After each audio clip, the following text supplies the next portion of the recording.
നാഥുറാം ഗോഡ്സെയെ പ്രകീർത്തിച്ചെന്ന കേസിൽ Kozhikode NIT professor Shaija ആണ്ടവൻ ഇന്ന് പോലീസിന് മുന്നിൽ ഹാജരാവില്ല. ആരോഗ്യപരമായ കാരണങ്ങളാൽ ഹാജരാകാൻ കഴിയില്ലെന്ന് ഷൈജ ആണ്ടവൻ അറിയിച്ചിട്ടുണ്ട്. 3 ദിവസത്തേക്കാണ് സമയം നീട്ടിച്ചോദിച്ചത്. സാനിയോ മുനമി ചേരുന്നു. സാനിയോ, ചോദ്യങ്ങൾ കടുത്തതുകൊണ്ടാണോ ആരോഗ്യപരമായ കാരണങ്ങളാൽ 3 ദിവസത്തേക്ക് എത്തില്ല എന്ന നിലപാടിലേക്ക് ഈ ഡോക്ടർ ഷൈജ ആണ്ടവൻ എത്തിയത്? അങ്ങനെ വേണം മനസ്സിലാക്കാൻ. അതായത് ഷാണ്ടവൻ ഇപ്പോൾ പോലീസ് കുന്ദമംഗലം CIക്ക് രേഖാമൂലം അറിയിപ്പ് നൽകിയിരിക്കുകയാണ്. അതായത് 3 ദിവസത്തേക്ക് തനിക്ക് ഹാജരാകാൻ കഴിയില്ല, ആരോഗ്യപരമായ കാരണങ്ങളാലാണ് ഹാജരാകാൻ കഴിയാത്തത്.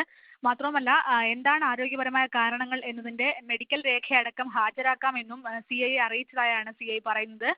കഴിഞ്ഞ ദിവസം ഷൈജ ആണ്ടവന്റെ വീട്ടിലെത്തി നടത്തിയ ചോദ്യം ചെയ്യലിൽ ഈ കമന്റ് താൻ തന്നെയാണ് ഇട്ടത് എന്ന് അവർ സമ്മതിക്കുന്നുണ്ടായിരുന്നു.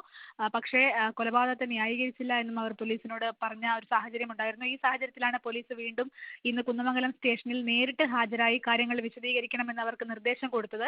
എന്നാൽ ഇന്ന് രാവിലെയാണ് ഇത്തരത്തിൽ തനിക്ക് ആരോഗ്യപരമായ കാരണങ്ങളുണ്ട്, അതുകൊണ്ട് ഹാജരാവാനാവില്ല എന്ന അറിയിപ്പ് അവരിൽ നിന്ന് വന്നത് എന്നാണ് പോലീസ് പറയുന്നത്.